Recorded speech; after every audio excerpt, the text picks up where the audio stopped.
Let's go back to what we take care of here as that commission makes its report in the next couple of days and weeks. The President of the United States, what's the sense of the White House, Lynn? You raised the question last night. You asked it. Here's what President Obama said last night after your question about the arrest of Professor Gates. Let's listen. The police are doing what they should. There's a call. They go investigate what happens. My understanding is at that point, Professor Gates is already in his house. The police officer comes in.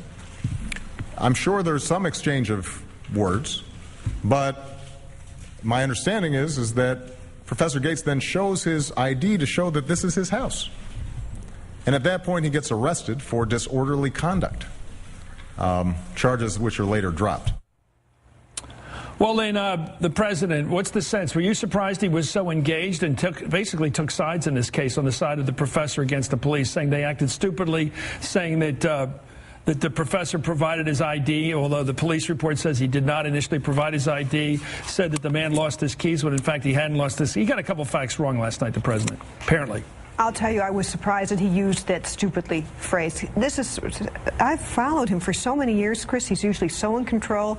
To see something, to say something that is a kind of a radioactive phrase that could just hurl out into the talk show and blogosphere universe. And also, you could be judgmental without having used that kind of language. You know, I knew that Professor Gates was a friend of his. I knew that Obama had lived in Cambridge when he was in law school. I knew that, you know, he did, as he reminded all of us when he talked about it, that he had spent many years dealing with profiling issues in the state Senate. But even so, I was surprised with the passion and emotion that he brought to this answer. Well, here's what the president said later today. I want your response to this, Lynn. You cover the president all the time. Here's what he said today, quote, "I have to say I'm surprised by the controversy surrounding my statement because I think it was pretty straightforward commentary. It was a pretty straightforward commentary.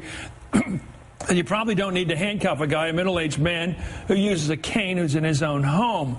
The White House also put out the statement the president was not saying that the officer, Crowley, the sergeant, was in fact stupid. The situation got out of hand. So they're softening their criticism. Yeah, but they are still also backing up what he said. They didn't. I don't think they walked away from his criticism very much at all today. Not when Robert Gibbs talked to reporters on Air Force One on the way to Cleveland this afternoon, and not when President Obama repeated it later today in an interview.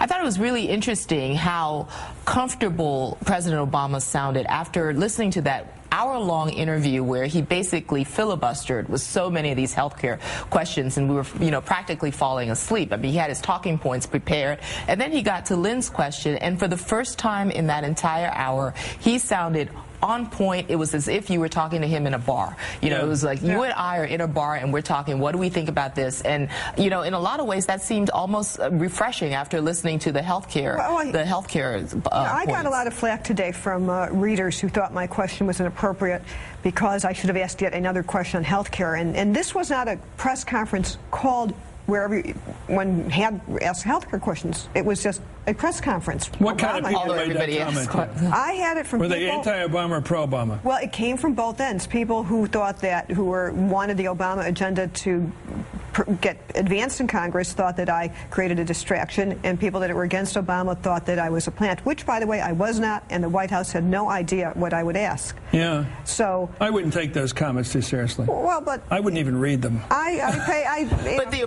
White House officials did say today that they expected that at some point President Obama would get asked about the Gates issue. Let me ask you. Here we are leading the show with it tonight because it's got legs, as we say in the journalism business. The president weighed in a particularity in a criminal, not a criminal case, but what could have been a criminal case. I'm remembering back to Richard Nixon in the Manson case, something far more severe, obviously a murder case, a multiple murder case, when the president got in trouble for venturing any opinion in a matter involving the police. Should a president be venturing factual claims about